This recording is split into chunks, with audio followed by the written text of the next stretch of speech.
పోలవరం బనకచర్లకు కేంద్రం break. AP ప్రతిపాదన వెనక్కి. పర్యావరణ ప్రతిపాదనను వెనక్కి పంపిన కేంద్రం. ఈఏసీ నివేదికల ఆధారంగా నిర్ణయం.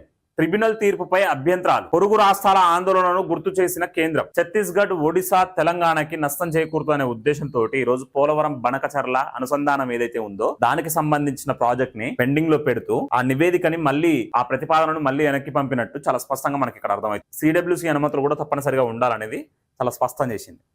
వివాదాల తర్వాతే కొత్త దరఖాస్తు పంపాలని హితవు.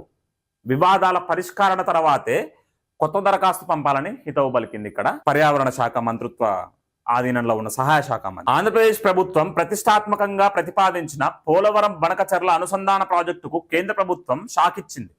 ప్రాజెక్టుకు సంబంధించిన పర్యావరణ అనుమతుల ప్రతిపాదనను కేంద్ర పర్యావరణ, అడవులు, వాతావరణ మార్పుల మంత్రిత్వ శాఖ వెనక్కి పంపింది. ఈ విషయాన్ని కేంద్ర పర్యావరణ శాఖ సహాయ మంత్రి కీర్తివర్ధన్ సింగ్ లిఖితపూర్వకంగా రాష్ట్ర ప్రభుత్వానికి తెలియజేశారు. ఇక్కడ ఏంటంటే బనకచర్ల ప్రాజెక్టు పోలవరం ప్రాజెక్ట్ ని అనుసంధానం చేసి రాయలసీమకి నీళ్ళు ఇయ్యాలనే ప్రయత్నం ఈరోజు ఆంధ్రప్రదేశ్ ప్రభుత్వం చేస్తున్నది. కానీ ఆ గోదావరి మిగులు నీళ్లునే తీసుకుంటున్నాం కదా అనేది ఆంధ్రప్రదేశ్ యొక్క అభిప్రాయం. మిగులు నిధులున్నా లేకపోతే నిధులు ఏమంటాం ఆ నీళ్లు తీసుకున్నా ఆ రివర్ నుంచి వచ్చిన నీళ్ళని తప్పకుండా ఫిల్ చేయాల్సిందే అని చాలా స్పష్టంగా చెప్తుంది. సో ఆ మిగిలిన నీళ్లు ఏవైతే ఉంటాయో ఆ మిగిలిన నీళ్లు కొన్నిసార్లు ఉండకపోవచ్చు, వర్షాపాతం తక్కువ నమోదవుతుందండి. అప్పుడు ఏమవుతుంది, వాటర్ షేరింగ్లో డిస్ప్యూట్స్ వస్తాయి. ఆ డిస్ప్యూట్స్ రాకూడదనే ఉద్దేశంతో ఈరోజు మంత్రిత్వ శాఖ నిర్ణయాలు తీసుకొని ప్రతిపాదనను వెనక్కి పంపినట్టు మనకి ఇక్కడ స్పష్టంగా తెలుస్తుంది. కేంద్ర పర్యావరణ శాఖలోని ఎన్విరాన్మెంట్ అసెస్మెంట్ కమిటీ ఈఏసీ నివేదికల ఆధారంగా ఈ నిర్ణయం తీసుకున్నట్లు పేర్కొన్నారు. 1980 గోదావరి జలాల వివాదాల ట్రిబ్యునల్ తీర్పుకు ఈ ప్రాజెక్టు రూపకల్పన, నీటి వినియోగ ప్రతిపాదనలు విరుద్ధంగా ఉన్నాయనే అభ్యంతరాలు వచ్చినట్లు వెల్లడించారు. సుమారు ఒక 200 టీఎంసీలు ఏమో వృధాగా పోతున్నాయి అనేది ఆంధ్రప్రదేశ్ యొక్క అభిప్రాయం. సో వాటిని వాడుకుంటే తప్పేందనేది వాళ్ళ అభిప్రాయం.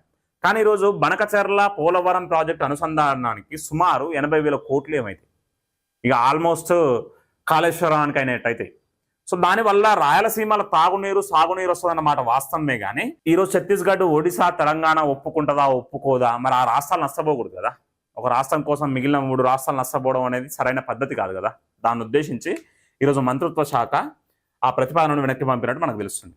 అలాగే తెలంగాణ, ఒడిశా, ఛత్తీస్గఢ్ రాష్ట్రాల ప్రయోజనాలపై ప్రభావం పడే అవకాశం ఉందనే అంశాన్ని కూడా ఈఏసీ పరిగణలోకి తీసుకుందని మంత్రిత్వ శాఖ చాలా స్పష్టంగా చెప్పింది. ప్రాజెక్టుకు ముందు కేంద్ర జల సంఘం సిడబ్ల్యూసి ద్వారా వరద జలాల లభ్యతపై సమగ్ర అధ్యయనం చేయించాలని కేంద్రం సూచించింది. అయితే వరద జలాలు ఏవైతే ఉంటాయో అవి పోయి నేరుగా బంగాళాఖాతంలో కలుస్తాయి. సో ఆ సముద్రంలో కలుస్తున్న వాటిని వాడుకుంటామంటే తప్పే ఉందనేది ఈరోజు చంద్రబాబు గారు అలాగే లోకేష్ గారి యొక్క అభిప్రాయం. కానీ కొన్నిసార్లు వర్షాపాతం నమోదు కాదు. మరి అప్పుడు తెలంగాణకి, ఛత్తీస్గఢ్కి, ఒడిశాకి అన్యాయం చేసి వాళ్ళకి రావాల్సిన షేర్ల నుంచి బనకచర్లకి ఇవ్వాలా?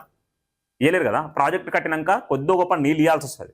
మరి అప్పుడు ఎట్లా అనేది ఇక్కడ ఒక అర్థం కాని ప్రశ్న. అంతర్రాష్ట్ర వివాదాలు పరిష్కరించిన తర్వాతే పర్యావరణ అనుమతుల కోసం మళ్ళీ దరఖాస్తు చేయాలని స్పష్టం చేసింది. ఏమంటుందనంటే అంతర్రాష్ట్ర అంటే ఇప్పుడు ఏదైతే ఛత్తీస్గఢ్, ఒడిశా, తెలంగాణతోటి కూర్చొని, తెలంగాణ ప్రభుత్వాధినేతలతో కూర్చొని మాట్లాడుకొని అప్పుడు మళ్ళీ దరఖాస్తు చేయండి. సాల్వ్ రిజాల్వ్ అయితే వాళ్ళకి ఏం అభ్యంతరం లేకుంటే కేంద్ర ప్రభుత్వం ఆమోదించడానికి సిద్ధంగా ఉన్నట్టు మనకు చాలా స్పష్టంగా అర్థమవుతుంది. కానీ రాష్ట్ర ప్రయోజనాలను పణంగా పెట్టలేం. ప్రతి రాష్ట్రాన్ని సమానంగా చూడాల్సిన అవసరం ఉంది. ఇప్పుడు కొంతమంది ఏమంటారు అంటే బనకచర్ల పోలవరం ప్రాజెక్టు అనుసంధానం చంద్రబాబు ప్రతిపాదించిన ప్లాన్ ఏదైతే ఉందో దానికి 80,000 కోట్లు ఏమో కావాలండి. అదే పోలవరం నుంచి అనుసంధానం డైరెక్ట్ కృష్ణా కనెక్ట్ చేస్తే అటు ఆంధ్రప్రదేశ్ లబ్ధి చేకూరుతుంది, తెలంగాణ లబ్ధి చేకూరుతుంది. ఆ ఫండ్స్ని ఎంత 8-9 కోట్లలోనేమో అయిపోతుంది అని ఒక అంచనా వ్యయం అది. సో ఆ ప్రాజెక్టుని కనుక ముందుకు తీసుకొస్తే అటు ఆంధ్రప్రదేశ్కి లబ్ధి ఉంటుంది, తెలంగాణకి లబ్ధి ఉంటుంది. నిధులు కూడా సగం సగం కేటాయిద్దామనే ఉద్దేశంతో ఈరోజు టీఆర్ఎస్ నాయకులు బీఆర్ఎస్ నాయకులు ప్రతిపాదిస్తున్నట్టు మనకు చాలా స్పష్టంగా తెలుస్తుంది. మరి ఆ దిశగా ఆలోచిస్తే బాగుంటుందేమో అనేది అభిప్రాయం. ఇక్కడ ఏంది, పోలవరం నుంచి ఇప్పుడు బనకచర్ల అనేది కొంచెం పైనుంచి తీసుకొస్తున్నారు వాటర్.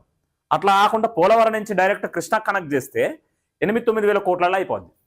సో దాని గురించి ఆలోచిస్తే మరి ఇట్లాంటి పెండింగ్ ఉండదు కదా, ఇష్యూ ఉండదు కదా. కానీ కెపాసిటీ, వాటర్ కెపాసిటీ మాత్రం తగ్గుతుంది. రాయలసీమకి అన్ని నీళ్ళు అయితే పోవు. 81,900 కోట్ల అంచనా వ్యయంతో రూపొందించిన ఈ ప్రాజెక్టు ద్వారా గోదావరి నుంచి 200 టీఎంసీల వరద జలాలను రాయలసీమకు తరలించాలని ఏపీ ప్రభుత్వం లక్ష్యంగా పెట్టుకుంది. దీనివల్ల సుమారు 80 లక్షల మందికి తాగునీరు, 3 లక్షల హెక్టార్లు, 1 హెక్టార్ అంటే 2.5 ఎకరాలు, 3 లక్షల హెక్టార్లకు సాగునీరు అందుతుందని ప్రభుత్వం అంచనా వేసింది. అయితే కేంద్రం తొలి దశలోనే ప్రతిపాదనను వెనక్కి పంపడంతో ప్రాజెక్టు ముందడుగు తాత్కాలికంగా నిలిచిపోయింది. సో అంత వ్యయంతో కట్టాల్సిన అవసరం ఏముందనేది ఒక క్వశ్చన్ మార్క్. ఈరోజు అమరావతి, పోలవరం అనే 2 ప్రాజెక్టులు, ఒకటేమో క్యాపిటల్ సిటీని కన్స్ట్రక్ట్ చేస్తేందుకు, ఇంకొకటేమో ఆ గోదావరి జిల్లాలను సుభిక్షంగా ఉంచుతందుకు కడుతున్న ప్రాజెక్టులు అయ్యి. సో రెండు కండ్ల లాంటి ఆంధ్రప్రదేశ్కి. సో వాటిని పూర్తి చేసిన తర్వాత ఈ అనుసంధానం ఏదైతే ఉందో పోలవరం నుంచి కృష్ణానదిని కనెక్ట్ చేస్తే అప్పుడు తెలంగాణకి, ఆంధ్రప్రదేశ్కి రెండింటికి లబ్ధి చేకూరుతుంది అనే ప్రతిపాదన కూడా ఒకసారి ఆంధ్రప్రదేశ్ ప్రభుత్వం ఆలోచిస్తే మంచిగా ఉంటుందని చాలా మంది అభిప్రాయపడుతున్నారు. మరి దాని గురించి ఏం చేస్తారో చూడాలి.